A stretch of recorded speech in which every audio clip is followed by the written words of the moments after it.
Pelo que o meu pai nos criou, ele sempre dizia, se não fizesse o que ele mandasse fazer, o cacete rolava. A gente não tinha a liberdade de sentar com ele assim, pai, eu quero conversar com o senhor. A gente não teve isso. Quando ele sentava para conversar, já era com a tabica na mão. Reunia os meninos, os meus irmãos, para que um batesse no outro. Você hoje vai cortar uma tabica para bater em quem errou. Então, tudo isso veio uma sequência que me oprimiu até quando eu escutei a minha esposa dizer, eu estou grávida. Pronto, eu vou querer para o meu filho coisas boas. Não vou querer o que meu pai fez comigo. Eu já fui muito agressivo com umas mulheres que eu amei, muito agressivo comigo. O tanto que eu já me tranquei, o tanto que eu fui violento com amigos, com pessoas que eu trabalhava. Eu achava que o meu jeito era ok. Só que eu não aceitava a minha namorada dirigir. Eu tinha que dirigir, mesmo que eu estivesse bêbado. Eu não aceitava quando a minha palavra não era respeitada como eu achava que tinha que ser no ambiente de trabalho. Então eu tinha uma série de teorias e crenças sobre o que eu achava que um homem tinha que ser. É muito comum a gente ouvir ou sentir que a gente precisa, como homens negros, no meu caso ainda que de pele clara, ser melhor do que os outros para chegar em algum lugar. Se você não for 10 vezes melhor do que o menino branco que está na sua sala, você não vai chegar nem perto do lugar que ele vai chegar. Então, durante muito tempo, eu tentei mirar numa construção do que seria ser um homem cada vez melhor, para depois entender que o meu aspiracional naquela hora era virar um homem branco. Era tentar ser um homem que eu nunca ia chegar a ser.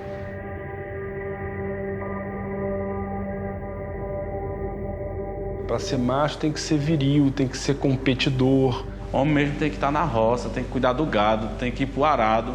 O homem sai para trabalhar e traz o sustento da casa e a mulher fica em casa lavando louça, cuidando dos filhos, limpando a casa.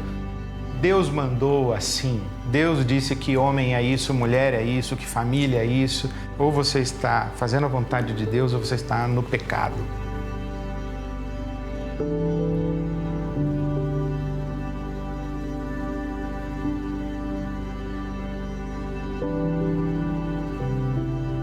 Esses estereótipos de que eu não preciso de ajuda, homem não chora, que aparentemente são expressões de força, de potência, na verdade são grandes expressões de covardia, de medo, de temor, de ser explícita e publicamente fraco e vulnerável.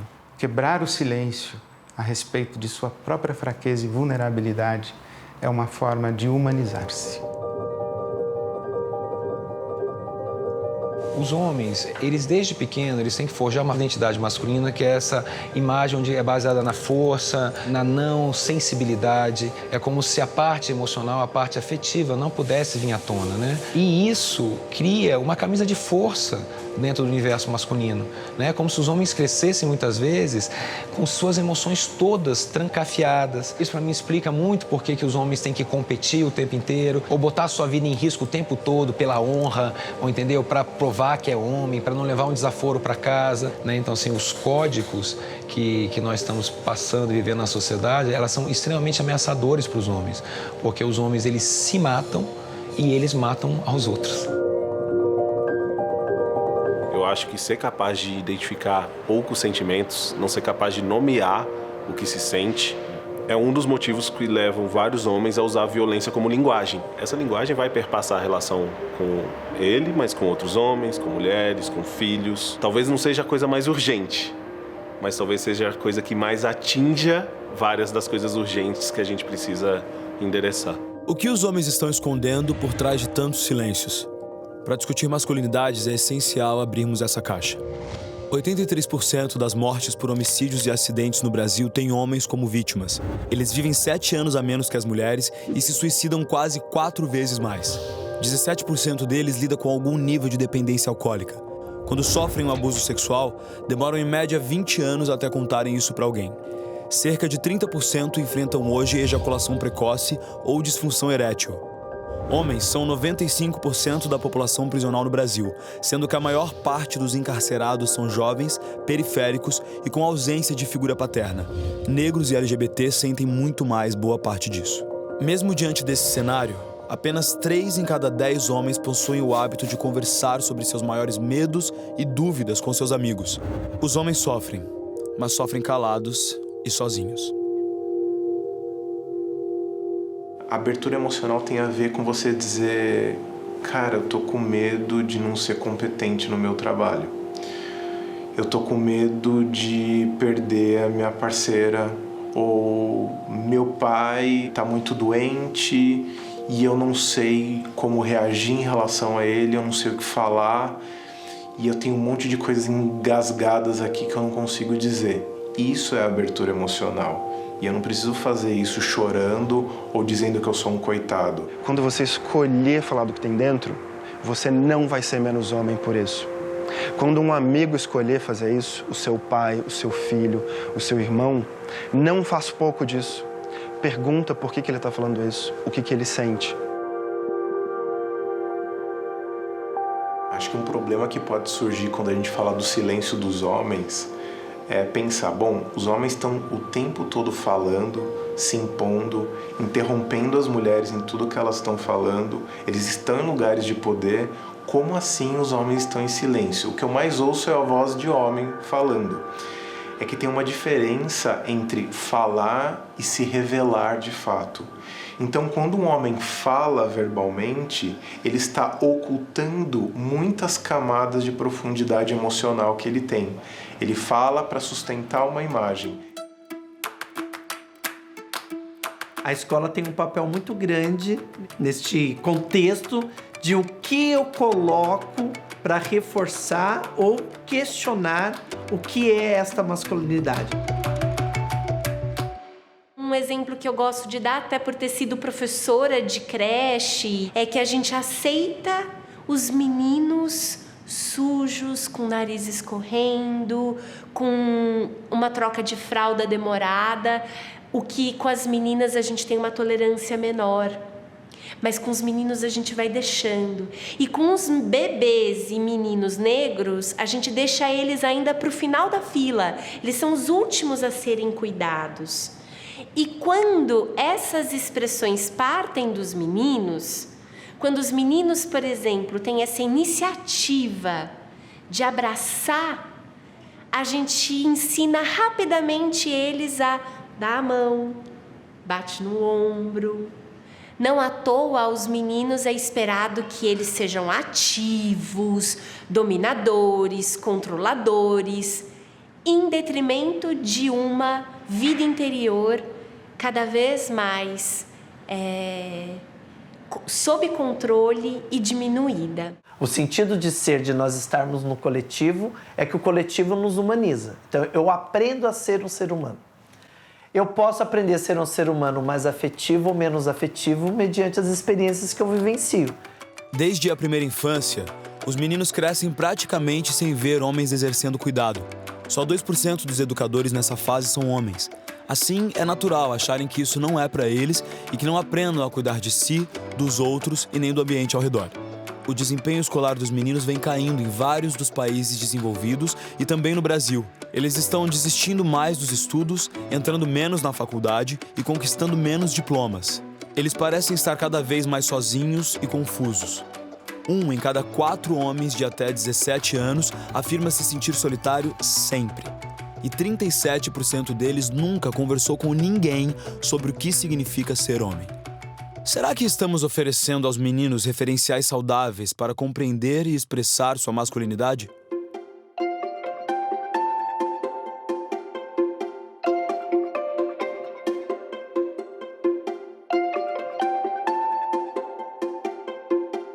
Não é todo mundo ser humano? Todo mundo não tem carne, osso, sentimento? Quem disse que o cara não pode demonstrar sentimento? Então, é essa cena que a gente vai fazer. A gente começou o plano de menina especialmente com as meninas, mas a gente descobriu ano passado que era urgente falar com os meninos também.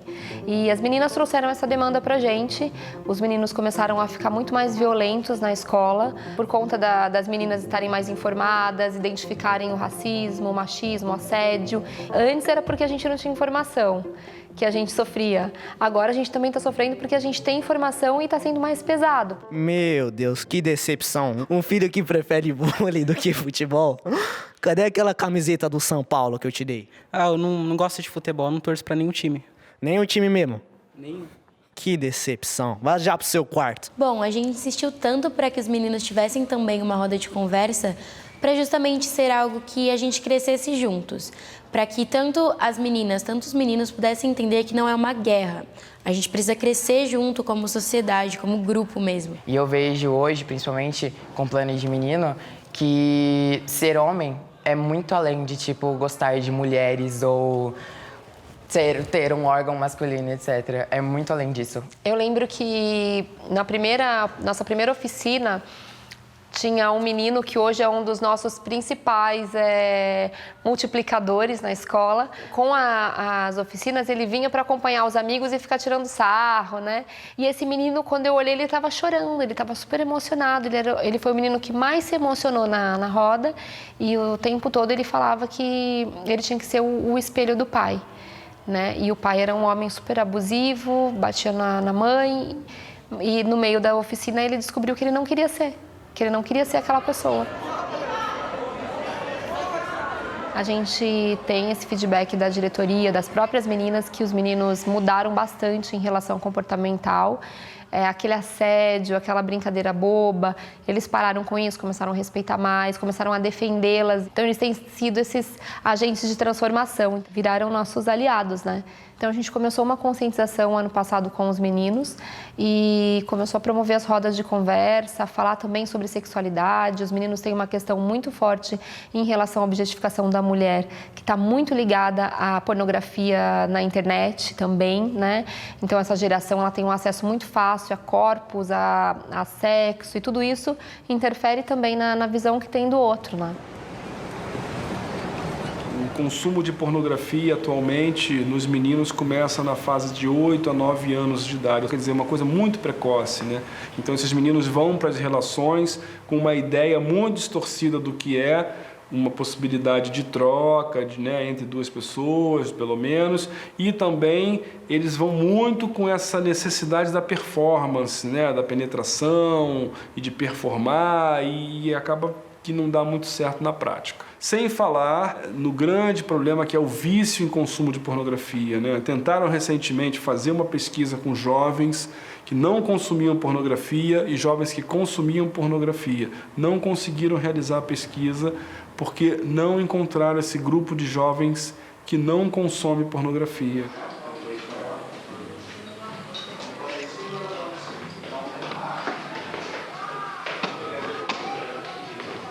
Mas é melhor fazer de fim de semana ou de terça-feira? Eu falo, cara,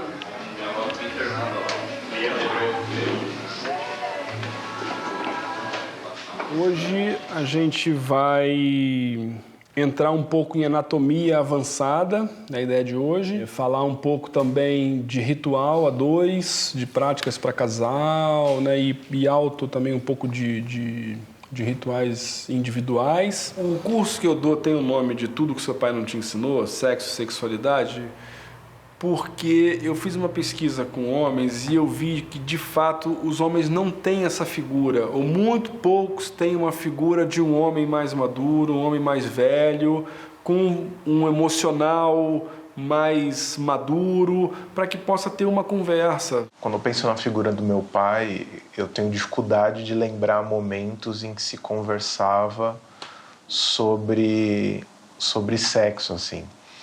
Uma vez eu me lembro que ele me flagrou me masturbando e foi uma coisa muito vergonhosa para mim. E ele deu um tempo, aí ele voltou, sentou do lado da cama e falou: filho, normalmente essas coisas que a gente faz em relação ao sexo, a gente não pode fazer logo depois que a gente almoça, porque pode dar congestão. Eu paro pra pensar hoje, eu falo assim, eu acho que foi, sei lá, acho que o máximo que ele conseguiu falar sobre sexualidade naquele momento. E aí eu lembro que ele me deu tinha um chaveiro, que era uma camisinha, que falava: em caso de emergência, quebre o vidro. Eu acho que esse foi o momento épico, vamos dizer assim, de conversas a respeito de sexo ou masculinidade que eu tive com meu pai. fato de um homem ter companhia física não quer dizer que ele tenha real intimidade. E intimidade acontece quando você comunica coisas muito profundas suas, fragilidades, medos, receios, dilemas. Então você pode passar anos do lado de um amigo e nunca ter se aberto efetivamente para eles, simplesmente porque você se mantém numa faixa segura de broderagem e de amizade para coisas do lado de fora e não para coisas do lado de dentro. A broderagem tóxica, a broderagem saudável é bem esse antagonismo, né? Por exemplo, o cara chega numa festa e conta uma intimidade para um grupo de amigos, né, que aconteceu com ele, por exemplo, pô, fui transar e eu não tive uma ereção, por exemplo. O cara vira piada, todo mundo vai sacanear e tal, mas muitos ali passaram por essa mesma situação ou estão passando. E uma broderagem saudável seria o quê? Pô, cara, isso acontece comigo também, vamos conversar, vamos trocar, o que a gente pode fazer? Então, é acolher essas situações, né? Mas é que preciso que, para uma broderagem saudável aconteça, que os homens estejam mais maduros com as suas emoções, com a sua masculinidade, mais tranquilo, para que ele possa acolher aquela dúvida, né? Se é todo mundo frágil nesse sentido de não estou entendendo, não sei também o que eu falo sobre isso, melhor sacanear o cara. 6 em cada 10 homens afirmam lidar hoje com distúrbios emocionais em algum nível. Muitos ainda não diagnosticados, pois evitam buscar ajuda. Os mais comuns são ansiedade, depressão, vício em pornografia e insônia. Mas outros vícios, como álcool, demais drogas, comida, apostas e jogos eletrônicos, são mais presentes do que imaginamos.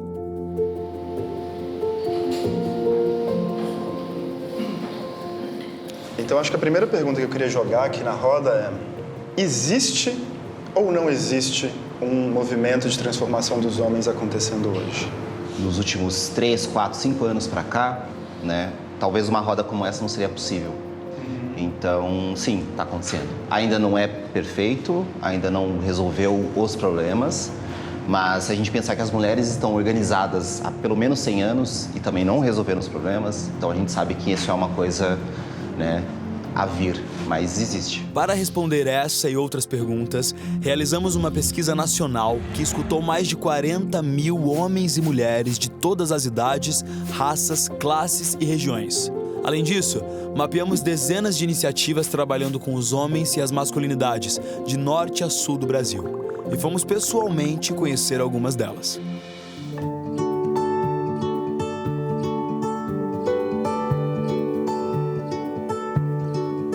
Homens em Conexão é um trabalho de reunir os grupos de homens, né? Os movimentos de homens que a gente tem no Brasil. Minha história é como a história de muitos homens, assim, né? De um modelo de masculino bem machista, com o qual eu não me identificava de maneira alguma, com a falta de referência de outras possibilidades de ser homem. E aí esse conflito interno de como pertencer a esse mundo masculino, sendo que eu não me identifico com ele. Então, tá nesses espaços com esses outros homens, com essa pluralidade de homens, de masculino, essa sensação de pertencimento, assim, né? De quem eu sou também é bom. Isso não tem preço, né? É um encontro que eu esperei durante 30, 40 anos, né? Um encontro para discutirmos, né? O que é, como estamos sendo homem na nossa comunidade, né? Entre nós e com as mulheres e na nossa sociedade, enfim. É o grupo que eu queria ter conhecido há 30 anos atrás, né?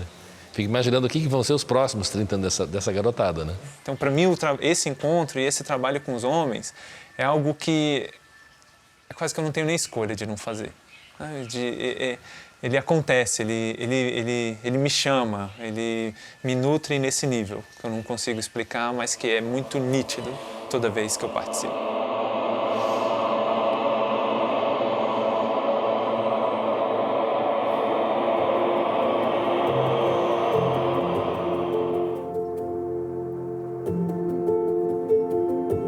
Eu acho que os homens têm que se entender no seu lugar de privilégio e saber se pensar a partir disso e saber se recolocar. E como às vezes é hora de recuar, às vezes é hora de ouvir, às vezes é hora de abrir espaço para outras pessoas. Então, assim, isso significa o quê? No ambiente de trabalho. Isso significa o quê dentro de casa? Os homens não estão sendo convidados ou se sentindo instigados a refletirem porque caiu uma maçã na cabeça deles e eles entenderam que é hora de mudar. Não, houve uma mudança na sociedade. E isso gerou dificuldades para os homens. Então, essas novas masculinidades, elas estão se produzindo e sendo empurradas pelos movimentos das mulheres.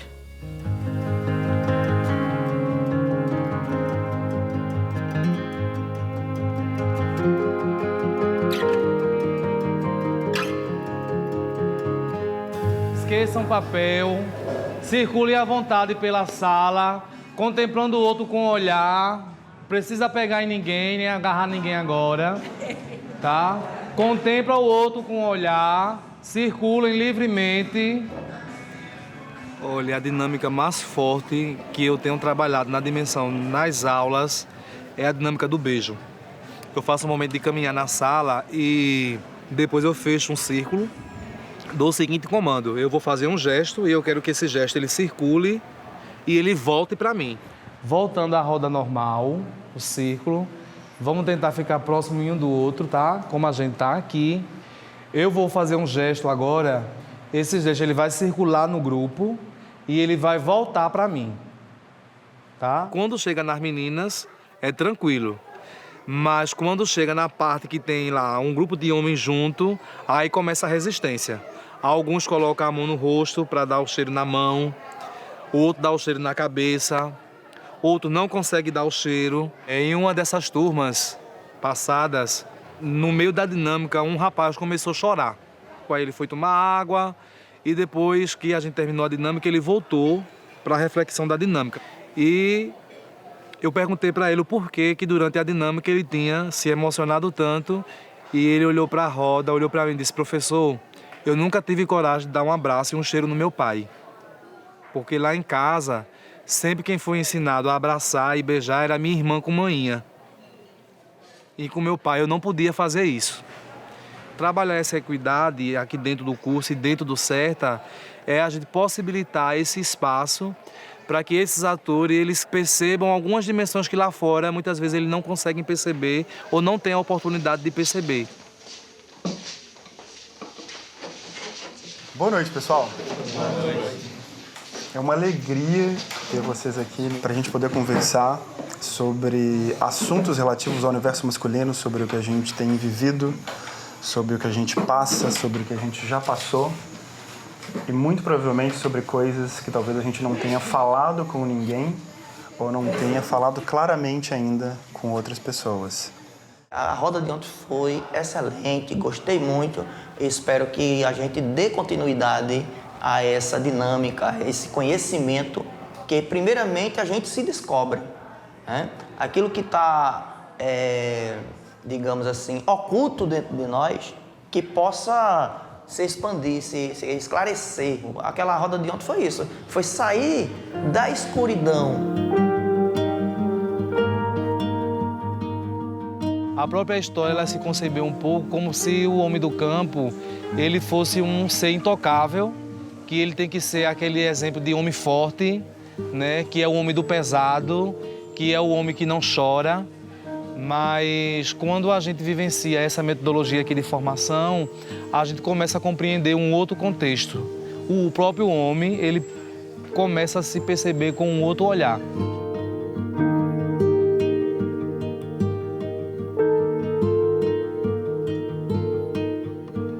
Repensar a masculinidade parte do repensar qual que é o nosso cuidado com o outro.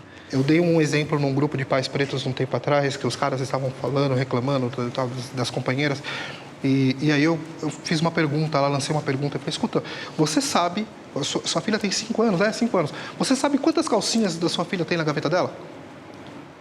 Aí o cara me perguntou, mas o que essa pergunta tem a ver? Eu falei, não, alguém tem que saber.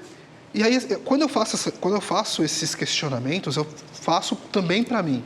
Porque eu também me vejo nessa posição de... Eu não sei quantas calcinhas a minha filha tem lá na gaveta. Você está jogando essa carga para uma outra pessoa.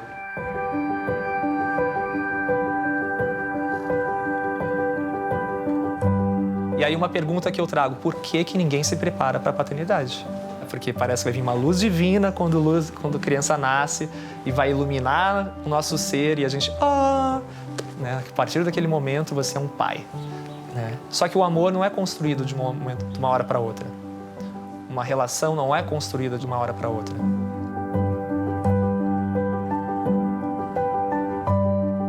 Para cuidar de um filho, realmente, você precisa se conectar no nível emocional. E para isso você precisa entrar em contato com emoções que talvez você, como homem, nunca se permitiu. Você se atentar a uma noção de futuro que te traz mais responsabilidade, a não somente sair com o menino e sair à rua, mas sair e pensar num tempo, uma logística de comida, que faz parte do homem, a questão do não cuidado. O homem se cuida menos. E para se cuidar menos, é muito difícil você cuidar de alguém. A maioria dos homens afirma ter o pai como principal referência de masculinidade. Mas só 1 em cada 10 já conversou com o pai sobre o que significa ser homem. Em nossa pesquisa, identificamos o quanto os homens concordam terem sido ensinados cada uma das crenças a seguir, durante a infância e a adolescência. Ser bem-sucedido profissionalmente. Não se comportar de modos que pareçam femininos. Ser fisicamente forte. Ser o responsável pelo sustento financeiro da família. Não expressar minhas emoções. Dar em cima das mulheres sempre que possível. E somente 2 em cada 10 homens dizem ter tido exemplos práticos de como lidar com as suas emoções. Por que pais e filhos têm tanta dificuldade em conversar sobre as pressões que enfrentam como homens? Como os pais podem ser mais presentes, abertos e afetuosos?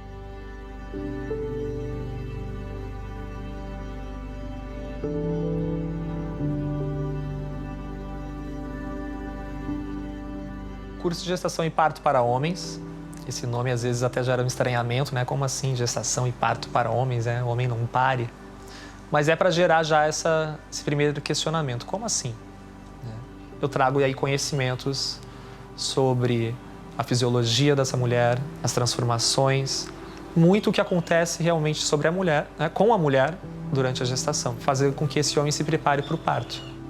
O principal objetivo é sensibilizar, é trazer conhecimento e é trazer a reciprocidade desse casal.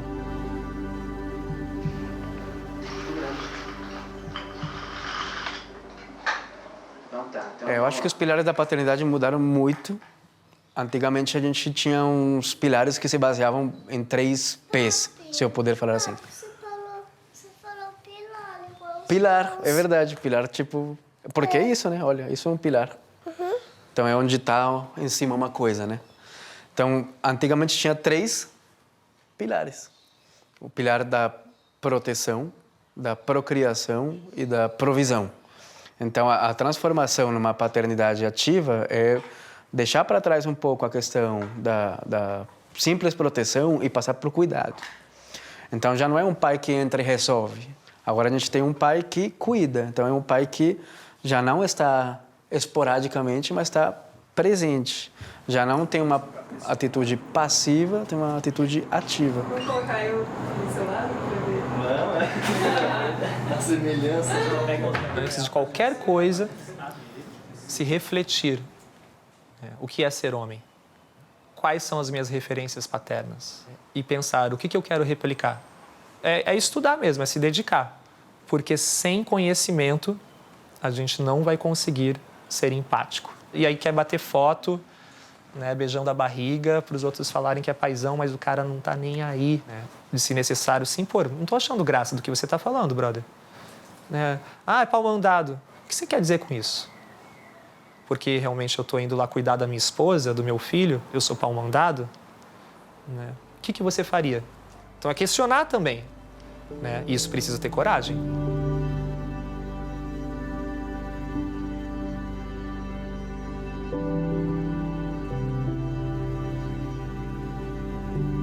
Se você tem um pai que está com você, que te ajuda, você presente, você é privilegiado, sim. Eu vejo que não sou só eu, tem muita gente necessitada dessa figura paterna. E entre nosso bonde, principalmente entre os rappers e uma juventude do passinho e tal, a gente tem umas piadas assim: ah, boy, você tem pai, boy, então é boy. Quando tem pai é boy.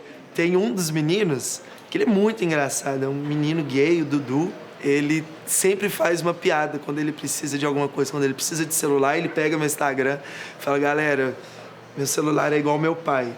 Não tem. Tô precisando de um celular e tudo mais.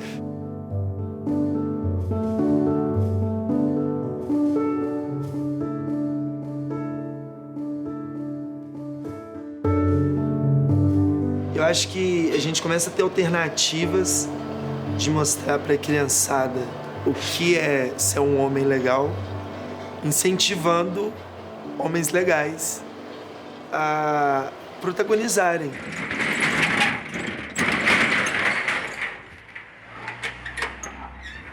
Esse lado da favelinha é um centro cultural independente, que é autogerido pelos moradores da comunidade. A gente tem 16 oficinas semanais, todas as oficinas são voluntárias. A gente tinha um bazar, esse bazar era para completar a renda do lanche. Aí peguei as peças de bazar, montei os looks com o que eu já tinha e botei a galera para desfilar na passarela. Aí nasceu o Favelinha Fashion Week.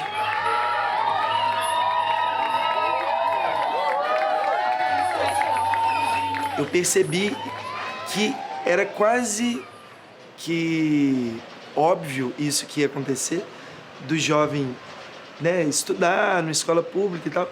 E ele, quando chegasse nos 12, nos 13 anos, tinha muito esse espelho do tráfico. E quando não era o espelho do tráfico e ele queria trabalhar, só nos restava subemprego.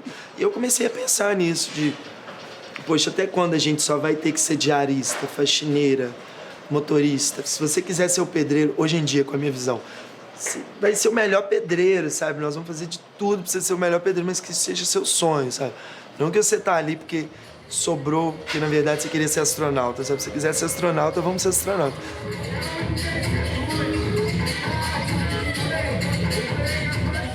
O Cadu é uma pessoa muito mente aberta, ele é uma pessoa, tipo assim, ele não quer saber se é homem, se é mulher, se é gay, se é travesti.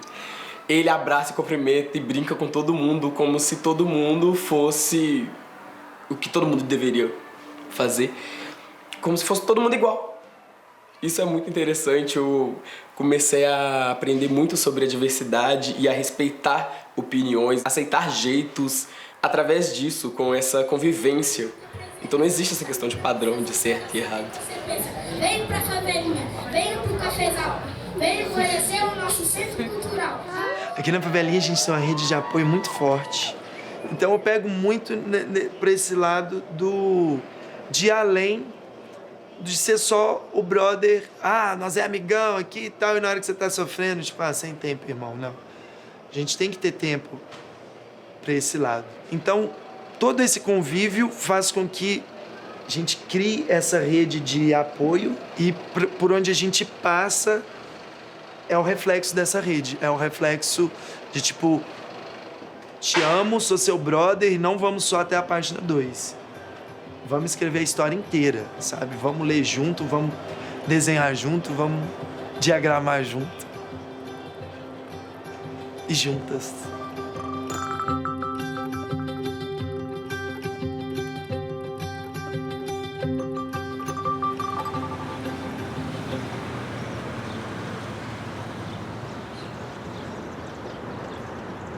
A categoria existencial do homem, né, o homem com H maiúsculo, é a categoria do homem branco.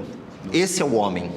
Né? Quando se fala da figura do homem, o que se espera do homem, o que se pensa do homem, esse é o homem ideal. O homem negro nunca vai ser o homem ideal. Não é à toa que a célebre frase do Frantz Fanon, né, o homem negro não é um homem, diz muito sobre a nossa condição, a condição de que, antes de tudo, você é um negro. E esse negro vai ser sempre correndo atrás do prejuízo em relação a o que você pode fazer para ocultar este lugar do ser negro. E a gente vai tentando se constituir para se aproximar do homem, do branco. Para eu me entender, eu tive que entender as questões do meu pai. E para eu entender as questões do meu pai, era engraçado que, você quer destruir a masculinidade do menino negro é você falar que você é igual ao pai dele. Só que não lembrar pelo bom aspecto, lembrar pelo mau aspecto. Você é igual ao seu pai. Vários meninos negros ouvem isso. Ser um menino negro é estar nesse lugar onde essa ideia de país não quer cuidar desse menino negro, não quer cuidar dessa população negra como um todo, né? A gente precisa fazer com que os meninos pretos sobrevivam. Porque eu tenho um filho preto. né? 8 anos de idade, o nome dele é Jorge. Em um determinado momento, ele vai chegar em casa, a partir daqueles 12, 13 anos que começam os enquadros, ele vai chegar em casa um certo dia chorando e falar: pai, tomei enquadro da polícia e foi pesado. Como não pegaram leve comigo, porque eu era ingênuo. Quando eu tomei meu primeiro enquadro da polícia, eu cheguei em casa, tipo, como? Não sabia o que era aquilo. Isso aconteceu. E ao mesmo tempo eu já tive um amigo branco que falou assim pra mim: cara, eu nunca tomei enquadro. Eu falei: quê? Nunca tomei enquadro? Como assim? Nunca tomei enquadro? Então a gente acaba ficando familiarizado com uma coisa que não deveria ser comum. Mas, sem dúvida, eu acho que tem algumas experiências que são mais pontuais, né? Como, exemplo, a minha primeira batida policial, por exemplo, que eu tomei no dia do meu aniversário, 2004. Nunca vou esquecer. Uma arma na cabeça. Estava saindo de um show, indo na casa de um amigo que faz aniversário no mesmo dia que eu. A dor é entender que eu ocupo um lugar que, independente do quão eu sou, do quão eu estudo, de quão bonito eu sou, de quão bem vestido eu sou, de quão cheiroso eu sou, de quão legal eu sou, isso vem antes de mim. Isso vem antes de mim. Então a gente pode cegamente entrar numa lógica de remediar a violência em relação ao homem preto e nunca olhar para os reais motivos que construíram esse ambiente violento que cerca o homem preto, que mata o homem preto a cada 23 minutos. Não tem como a gente falar de masculinidade preta e não falar de violência. E é aí que a gente vê que o racismo é uma estrutura muito bem preparada, porque ela faz com que você sofra o racismo e ela cobra que você não seja negro. Faça o possível para estar no nosso sistema, mas eu vou te derrubar porque você é negro. Todo esse processo midiático de embranquecimento faz com que a gente não consiga mais reerguer, que a gente tenha muitas dificuldades para reerguer uma noção de povo. Porque a televisão não vai dizer pra gente quem foi Malcolm X, quem foi Steve Biko. A gente tem referências de masculinidade e a gente está num momento em que o homem negro grita de diversas formas para que a gente consiga enxergar essas referências. Quando você fala quebrar o silêncio dos homens, quando você fala do silêncio dos homens brancos, quem silenciou o homem branco? Se o homem negro tem algum silêncio a ser quebrado, se você for perguntar isso pro homem negro, com certeza. Sem falar os corpos que saem de todo canto. É sério, meu mano, essa noite eu vou ficar de canto. Eu calarei o meu canto enquanto o meu pranto não dissolve o sentimento dessa porra que vem me matando. Mas ó, eu aprendi a ser falso com quem é falso comigo, tá ligado? E eu tenho uma vantagem, eles acham que eu não minto e acham que na mentira deles eu acredito, ó. Mas eu, na minha sagrada observação, eu sigo convicto, invicto contra meus demônios que me pedem pra ser cínico. A transformação do homem preto nas rodas de conversa ela é visível. Principalmente quem nunca foi, ele começa a entender que o que ele encontra logo de cara é o afeto entre os homens pretos. Caramba, existe essa parada. E a gente tá aqui agora, pra mim, pessoalmente, é urgente pelo moleque preto que vai jogar no YouTube alguma coisa, às vezes nem sobre masculinidade, vai aparecer esse vídeo e, tipo, não tem lá um homem preto reproduzindo uma fala da masculinidade branca. Tem um homem preto que identifica onde está pisando, critica o lugar onde pisa e quer construir lugares de autonomia para esse povo preto.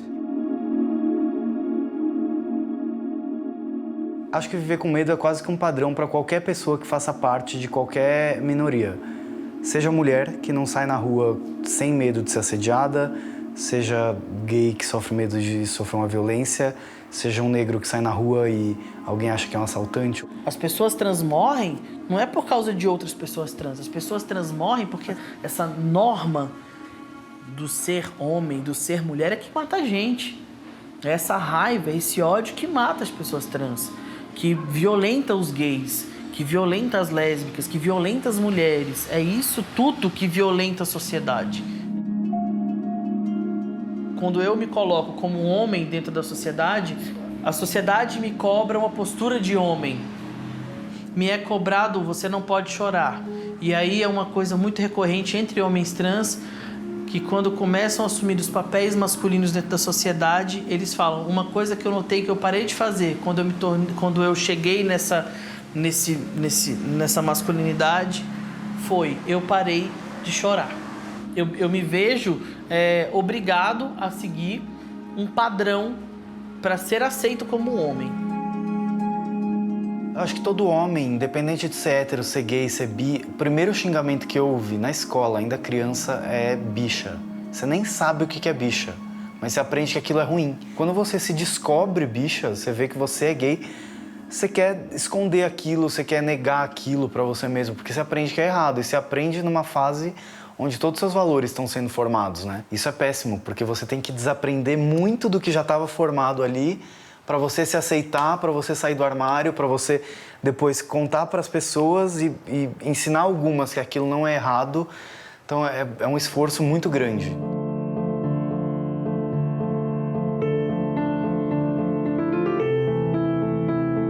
Se você perguntar à igreja o que é a relação masculino e feminino, é uma relação hétero, indissolúvel, monogâmica, fiel até a morte, para gerar filhos.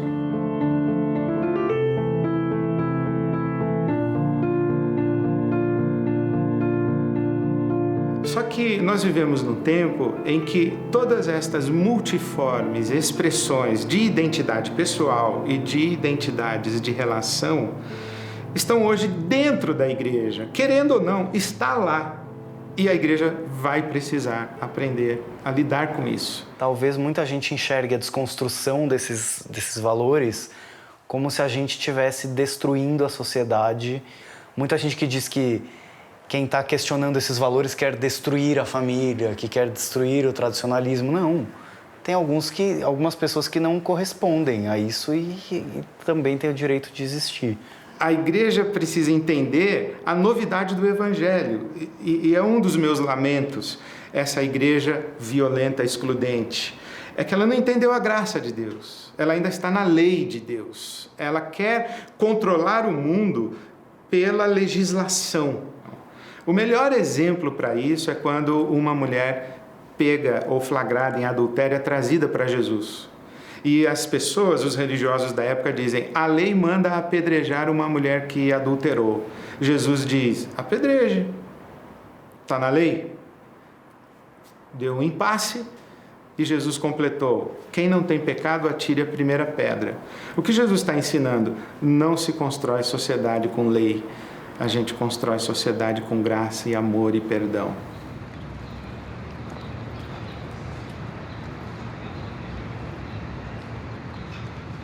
Eu acho que existe uma relação muito forte entre a dor que um homem sente e a dor que ele provoca. Os crimes de honra são associados à masculinidade. Os estupros são relacionados à masculinidade. 71% das mortes dos feminicídios, melhor, são provocados pelo ex ou pelo atual. 71%. Então, é esse o nível de masculinidade, é esse o nível de dores provocadas por uma compreensão errada do que deveria ser um homem.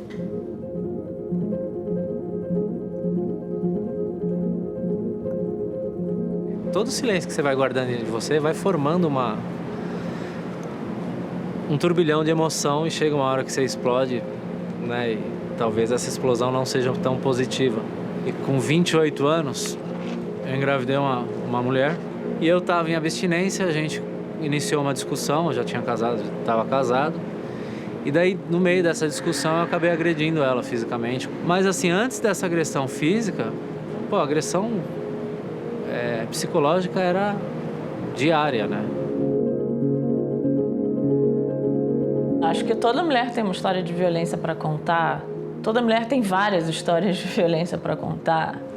São violências que aconteceram em casa, são violências que aconteceram no ambiente de trabalho, são violências que acontecem na rede. Praticamente 60% dos casos, eles ocorrem quando a mulher fala que quer o divórcio ou fala que quer romper o namoro, o relacionamento, e ele não se conforma. E, infelizmente, a forma dele reagir a isso é com violência. Óbvio que nós vamos falar da mulher, trabalhar com empoderamento feminino e com toda a parte de proteção e assistência a essa mulher que sofre violência. Aliás, eu dedico meus dias a isso. Porém, nós temos que falar do outro lado da violência. Quem é esse homem que está agredindo essas mulheres? Por que ele está agredindo essas mulheres? Como fazer para que ele não agrida mais? Porque todos os casos de feminicídio vêm numa escalada da violência. Se você consegue impedir, de alguma forma, aquele homem de continuar nesse fluxo, nesse ciclo, você consegue evitar a morte de uma mulher. E aí, com pesquisas, conhecendo outros projetos, inspiradas em outras experiências, eu desenvolvi o Tempo de Despertar. O Tempo de Despertar é um projeto de grupos reflexivos de homens autores de violência. Lá se discute construções sociais, se discutem relações entre homens e mulheres, para que eles vão se conscientizando, refletindo sobre o que eles pensam ou deixam de pensar e sobre o que eles podem fazer para diminuir a violência. Eu recebi uma intimação, não sabia do que se tratava, fui no fórum para ver, aí eram essas reuniões. Eu fiquei completamente revoltado. Porque eu falei, eu não tenho que estar aqui, eu não estou mais com a pessoa que eu agredi, eu não uso mais droga, eu não tenho mais problema. São reuniões a cada 15 dias, né, os encontros. Eu fui no primeiro, não gostei, saí de lá super revoltado. Mas enfim, né? Aí fui no segundo. No terceiro encontro, no final do encontro, eu tive a oportunidade de estar expondo o meu caso. Eu fui me abrir com o pessoal da equipe e tal, e daí eu falei, tem muita coisa para mim mudar, sabe? Tem muita coisa para mim aprender aqui. Eu comecei aí, mas com vontade, sabe? Como são a cada 15 dias, é uma semana sim, uma semana não, na semana que não tinha, eu comecei a sentir falta do projeto, sabe?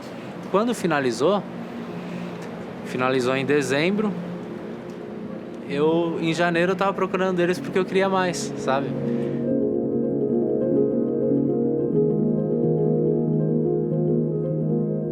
Quantos homens vão ao psicólogo? Eles vão segurando para eles aquilo sem nenhum tipo de ajuda. E a hora que isso estoura, ela vai estourar ou na violência, ou no uso excessivo de droga, ou no uso excessivo de álcool. Tudo isso traz no homem uma mistura de sentimentos que acabam se revelando em comportamentos agressivos e violentos contra a primeira pessoa que está lá e que ele sabe que por uma construção histórica, cultural e por falta de uma legislação rígida, ele pode agredir, violentar sem que nada aconteça com ele. Então esse quadro precisa ser mudado. Ele precisa se conscientizar que não é isso que resolve o seu problema. Foram as próprias mulheres vítimas de violência, e isso é muito importante falar, que me deram a luz de trabalhar com os agressores. Conversa com ele. Promotora, por favor, chame ele aqui. Hoje eu consigo tratar minha companheira com respeito que ela merece. Sei que não vou ser menos homem porque eu tô passando um pano, ou porque eu tô lavando uma louça, ou porque fui pro fogão. Sabe? Sei que tô ajudando ela, até porque eu moro eu moro ali. Não é que eu tô ajudando ela. Eu moro ali, a obrigação é minha também, né? Então, assim, eu sou muito grato ao projeto, né? Porque eu acho que eu não conseguiria nem estar limpo das drogas ainda, se não fosse o projeto mudar o meu comportamento. Nós conseguimos diminuir a reincidência com os grupos reflexivos desses homens, que eram 65% reincidentes, para quanto de reincidência? 2%. Então é um resultado, quase nenhum desses homens voltou a cometer atos de violência contra a mulher. Mas do ponto de vista social, subjetivo, o maior resultado é esse homem voltar para mim e falar o seguinte: doutora Gabriela, eu não cometo mais violência contra a mulher, mas tem uma coisa que isso me ajudou. Eu consegui olhar para os meus filhos e falar, eu te amo. Eu consegui entrar num grupo para tratar do meu alcoolismo. Eu tenho mais amigos no trabalho. Para mim, é o resultado mais expressivo desses grupos reflexivos de homens, mostrando que há essa possibilidade, é efetiva e os homens podem sim despertar para uma nova vida. Qual a percepção das mulheres sobre o progresso dos homens? 50% das mulheres concordam, em algum nível, que os homens estão agindo de modo menos machista nos últimos anos. E 65% delas afirmam que os homens que são pais estão participando cada vez mais. Entretanto, 54% acreditam que eles ainda não entenderam completamente que elas merecem as mesmas oportunidades e direitos. E somente 28% das mulheres acham que os homens estão assediando menos. Mas será que eles estão confrontando seus amigos? 6 em cada 10 homens afirmam já ter deixado de lado pelo menos uma atitude machista ou homofóbica apontada por outra pessoa. E 5 em cada 10 homens de até 17 anos afirmam confrontar seus amigos com frequência. Ou seja, muitos de nós parecem ter dado um primeiro passo para a mudança, o que é ótimo, mas há muitos outros degraus pela frente. Ainda hoje a gente percebe questões de gênero como coisas à parte dos homens, assim. Mas o que eu vejo em movimento é justamente esse reconhecimento de que a gente também precisa, sempre alinhado às mulheres, também olhar para as nossas questões e também perceber que temos grandes responsabilidades. Eu percebo esse movimento acontecendo, assim. Então, quando um homem se percebe machista e ele começa a questionar aquilo, não é uma questão só racional, tem um componente emocional muito forte, tem a ver com ele ficar no escuro, perdido, sem saber o que ele de fato é. Então, até que ele encontre uma nova identidade que seja segura, reconfortante, que traga benefícios para ele, ele não vai abandonar aquela outra identidade que ele tem muita familiaridade, que ele viveu até aquele momento. Eu sou machista. Vivi e fui criado numa sociedade machista. Eu vou me educando através de relacionamentos, através de conversas, para ser o mínimo de machista que eu consigo. Só que quando alguém me falar que eu sou machista, eu não preciso estar com 2 pedras na mão e pensando, pô, mas eu não sou machista 99% das vezes. Você vai falar dessa uma vez que eu fui machista? Sim, vai falar dessa uma vez que você foi machista. Assim como se alguém falar sobre a uma vez que você foi racista, ouça. Por exemplo, na relação heterossexual, a divisão de tarefas dentro de casa. Porque isso é uma demonstração de consciência do próprio lugar e de respeito ao outro, ao tempo do outro. Acho que isso é uma coisa prática, fácil de fazer. Não tem que ler um livro, não tem que fazer uma imersão, não tem que fazer nada. É tipo, vai lá, enfrenta a louça. É muito simples, vai no mercado, vê se na geladeira tá faltando alguma coisa, bota uma roupa para lavar. Não pode ser uma responsabilidade das mulheres educarem os homens. Agora vocês vão ter que ser desse jeito. Não. Pera, você acha que tá dando certo ser assim? Você acha que faz bem ser assim? Se você começa a achar que não faz bem ser assim, por que você não fala com seu amigo que não é legal aquilo que ele tá fazendo?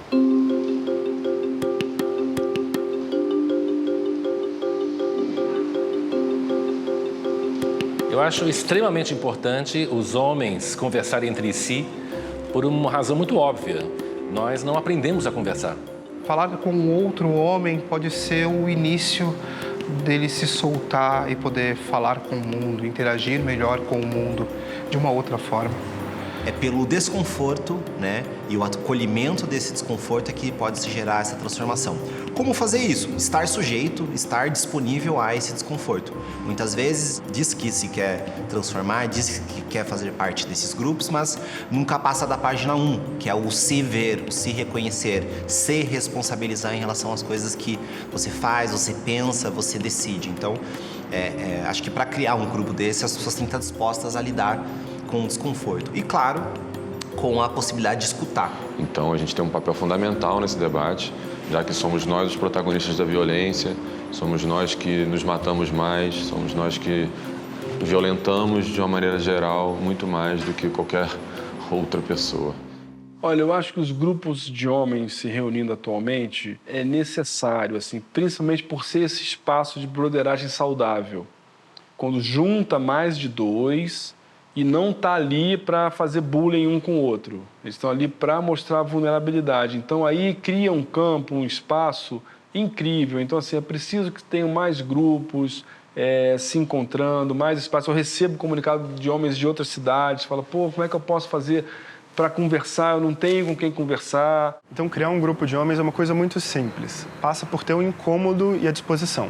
Eu vou convidar amigos que eu sinto que têm o mesmo incômodo. A gente vai sentar numa roda e se fazer boas perguntas. Perguntar quais são os medos, obstáculos e vergonhas que a gente tem. A gente vai se responder com sinceridade, em primeira pessoa. A conversa não é teorizando, não é falando dos homens, da sociedade, do Brasil. Eu sinto, Eu vivo, eu tenho esse obstáculo, eu tenho essa alegria, esse sonho. Então eu acho que os benefícios são pequenas transformações individuais que depois viram pequenas transformações sociais em grupos de amigos. E uma vez que você muda seu comportamento, não dá para voltar atrás, né? Uma vez que você consegue escutar mais, você aprende a ficar mais calado. Uma vez que você aprende a sentir mais empatia, você coloca isso em movimento. E de repente você já é um homem diferente do que você era não só há 5, 4 anos, mas às vezes diferente do que você era da última vez que você discutiu com alguém, semana passada. Se a gente volta uns 20 anos, a gente vê o surgimento do Instituto Nós, Instituto Promundo. Tem o Benedito Medrado, Jorge Lira, Marcos Nascimento, pessoas incríveis olhando para isso. A gente vê o movimento Guerreiros do Coração e o que a gente vê é que nos últimos 2 anos teve um boom. Em especial nos últimos 12 meses, tem iniciativas surgindo pelo Brasil inteiro, de norte a sul. Iniciativas com cunho mais espiritual, com cunho mais corporal, com cunho mais político, que trabalham com o olhar da raça, da paternidade. Tem vários caminhos. Todos os homens, eu como homem, preciso assumir responsabilidade pelo que eu faço de ruim e destrutivo comigo mesmo, com outros homens e com as mulheres. Para mim, esse é um movimento possível, seja qual for a perspectiva. Quebrar o silêncio e conversar entre nós é um excelente primeiro passo. Porém, só 1 em cada 10 homens já participou desses grupos. A boa notícia é que 61% deles afirma ter vontade de se juntar a um. Cada vez mais iniciativas estão surgindo pelo país, mas o volume total ainda é pequeno. Precisamos de mais homens dispostos a criar e serem caseiros desses espaços de transformação. Nosso sonho é que cada um dos municípios do país possa ter pelo menos um grupo. Esse é um movimento de coragem. Coragem para assumir responsabilidade, coragem para escutar as mulheres, coragem para abrir nossos corações, sermos vulneráveis e nos ajudarmos a construir vidas melhores. Não é um movimento de homens virtuosos e bonzinhos, muito menos de novos homens. É um movimento de homens comuns, como eu e você. Mãos à obra?